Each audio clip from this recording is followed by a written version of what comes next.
जी नमस्कार दोस्तों, मैं सत्यम मिश्रा और आप देख रहे हैं टीसी लर्नर्स का यूट्यूब चैनल।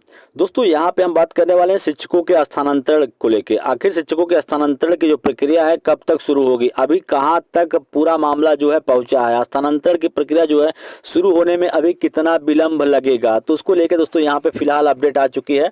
बता दें आप सभी को कि पहले चरण की स्क्रूटनी अगले हफ्ते होगी पूरी। बिल्कुल जो स्क्रूटनी की प्रक्रिया यहाँ पे की जा रही है, जो शिक्षकों के द्वारा आवेदन जो है यहाँ पे किए गए थे उनकी स्क्रूटनी जो है यहाँ पे की जा रही है और अगले हफ्ते तक स्क्रूटनी का जो कार्य है वो पूरा हो जाएगा पहले चरण। और बात करें तो इसी माह से होंगे शिक्षकों के तबादले। तो लगातार दोस्तों एक खबर आ रही है कि तबादले होंगे। बिल्कुल आप पिछले भी कई बार इस चीज़ को देख चुके होंगे कि तबादले को लेके आता है कि फरवरी से जो है शिक्षक जो है नए विद्यालय में पोस्टिंग हो जाएगी और नए विद्यालय में जाके वो योगदान देंगे, नए साल से नए विद्यालय में योगदान देंगे। फिर उसके बाद मामला आता है कि स्क्रूटनी या कहें तो फिर जो ट्रांसफ़र की प्रक्रिया है वो मैनुअल शुरू किया जाता है, फिर उसमें भी गड़बड़ी या त्रुटियाँ जो है देखने के लिए मिलती हैं। फिर उसके बाद कहा जाता है कि अब भैया मैनुअली जो है ट्रांसफर पोस्टिंग की प्रक्रिया जो है वो नहीं किया जाएगा, अब ट्रांसफर की जो प्रक्रिया है वो सॉफ्टवेयर के माध्यम से जो है वो की जाएगी। फिर उसके लिए यहाँ पे सदस्यों का जो है गठन किया जाता है, फिर सदस्य को पास यहाँ पे जो आवेदन है उसके जो है यहाँ पे उसको भेजा जाता है और कहा जाता है कि उसको स्क्रूटनी की प्रक्रिया जो है वो शुरू करिए। तो फिलहाल यहाँ पे जो स्क्रूटनी है उसका कार्य शुरू हो चुका है और अगले सप्ताह जो है वो पहले चरण की स्क्रूटनी जो है पूरी हो जाएगी और शिक्षकों के तबादले जो है इसी माह में जो है शुरू हो जाएंगे। तो विशेष आधार पर शिक्षकों के तबादले की स्क्रूटनी की कवायद जो है शुरू हो चुकी है।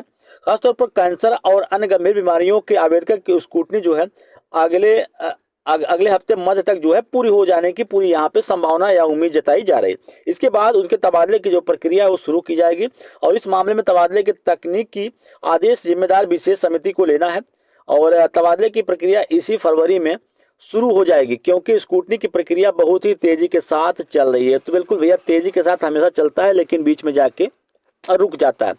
विभागीय शीर्ष अफसर इस पर सीधे नजर रखे हुए हैं और स्क्रूटनी द्वारा एहतियात बरतते हुए तेजी से पूरा करने के लिए जो है कहा गया। स्क्रूटनी का कवायद जो है चरणबद्ध तरीके से यहाँ पे की जाएगी।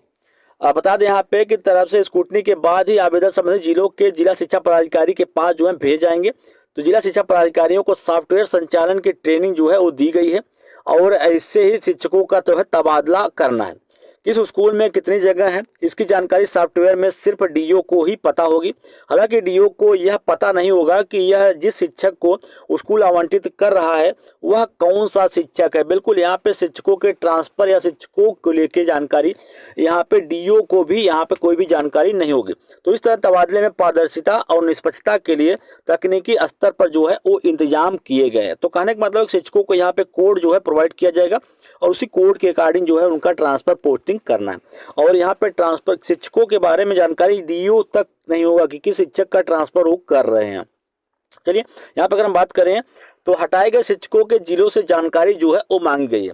शिक्षा विभाग ने सीटेट परीक्षा के उत्तीर्णांक में 5% कमी के आधार पर जितने अभ्यर्थियों की सेवा या जितने शिक्षकों की सेवा जो है समाप्त की गई है उनकी जानकारी जिलों से मांगी गई है और इसको लेकर प्राथमिक शिक्षा निदेशक पंकज कुमार ने सभी जिलों को पत्र भी लिखा है। विभाग ने कहा है कि इसे सर्वोच्च प्राथमिकता देते हुए रिपोर्ट भेजें, अगर एक भी शिक्षक नहीं है तो शून्य लिखकर रिपोर्ट भेजें। विभाग ने जिलों को एक फॉर्मेट भी भेजा है जिसमें ऐसे शिक्षकों की जानकारी जो है वो मांगी गई है।